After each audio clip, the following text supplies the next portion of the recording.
Right guys, welcome to Transfer Centre, and first of all I'd like to say I have tried to get news from clubs around Europe because I knew people wanted to hear about that, but it's very hard to find reliable information about that, and since the Premiership seems to be most active and it's obviously closer to home, we can get more information on it. We've got the newspapers to look at.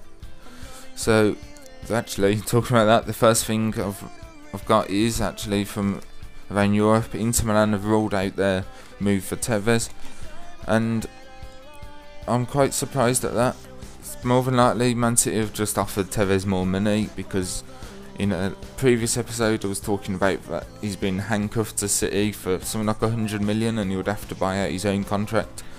So obviously I don't think he didn't want to do that, and his family live in Argentina still and he wanted to go back and play there, but I guess the money's enticed him to stay at Man City. Whether his attitude to the club next season and whether he really wants to play will be seen. I doubt it, to be honest.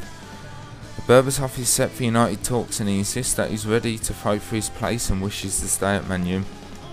As a Man U fan, I'm happy about that. I think he's amazing, and just as a football fan, I want him to stay in the Premiership because he's just graceful. Whenever I've seen him play, he just like floats around the pitch. He's unreal.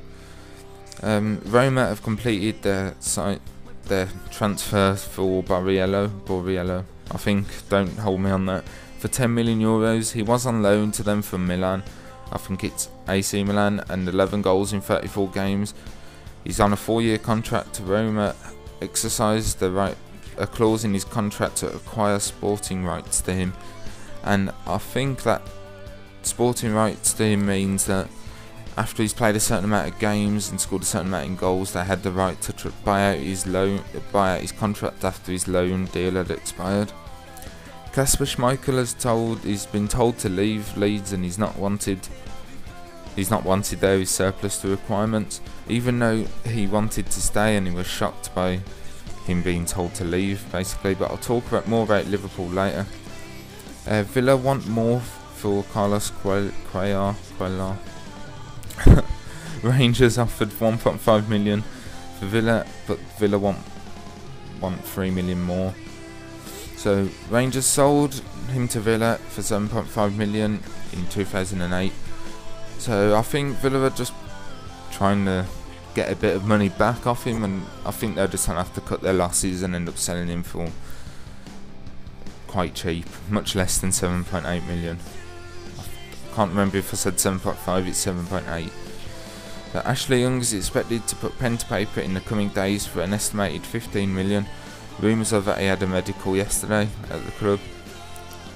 Forlan is been put up for transfer and a lot of clubs have been chasing him, but it's mostly expected for him to be moving back to England. I was personally quite happy about this, but the more I read into it, the more I was sort of, great, we're going to have a has-been come back to the Premiership and try and revive his career a little bit. He was basically not wanted, so he's been surplus requirements after having a poor season, and poor seasons are an understatement. So in the league, he's 32 years old, and last season in the league he made 6 appearances and got 1 goal, which for someone who was the best player at 2010 World Cup is pretty pathetic, to be honest.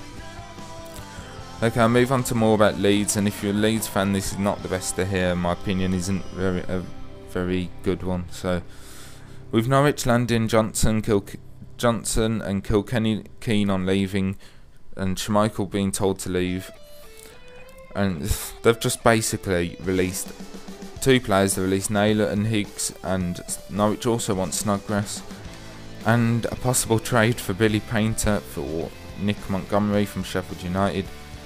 It's just, things seem to be going downhill there. The manager's going back on what he said. Grayson insisted that Painter is part of his plans not long ago, and as soon as the manager starts second guessing what he wants, he's changing his mind. The fans are up and down. 1 minute there's good news, the next minute there's bad news. Things are just not going well for him, not well for Leeds in general, and my opinion is they're just going to be going downhill really. The amount of players they're letting go. They're supposedly getting Smith back, which I'll be happy to see because personally I like Smith, and I'm happy to see him play football. So hopefully it doesn't go wrong for Leeds. Even though I'm a Man U fan, my brother supports Leeds, which is quite weird, and I don't really want to see them get relegated again. I think they'll be a mid-table championship team for quite long to come until they start sorting themselves out. This next news comes as a really big shock to me. Gael Clichy is trying to force his way out of Arsenal to join rivals Liverpool, and I thought that Arsenal liked him. I thought they wanted him. I thought he was injured actually. I didn't think that he wasn't getting played, and I think he will be a good buy for Liverpool.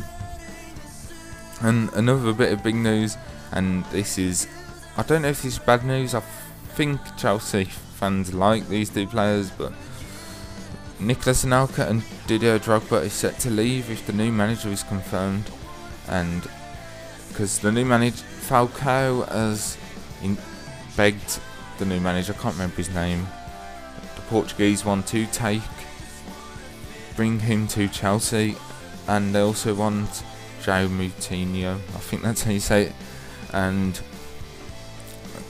Anelka's and Drogba are just world class basically, and for them to be going, hopefully they don't go out of the Premiership. If they do go, for them to be going is a big loss for Chelsea, and I don't think it's a good idea.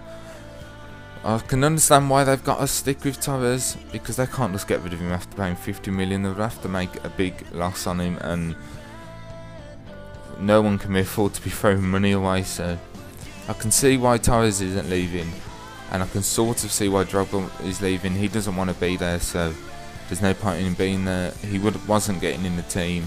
He was always getting subbed off for Torres when he was in the team. And I'm shocked about Anelka though. Anelka was playing quite regularly. Can't say that word. It's something about it. So he's playing quite often for them, and he's got a pretty good scoring record, and he definitely puts a lot of work in. And for him to go would be a big loss. So hopefully they do stay in the Premiership.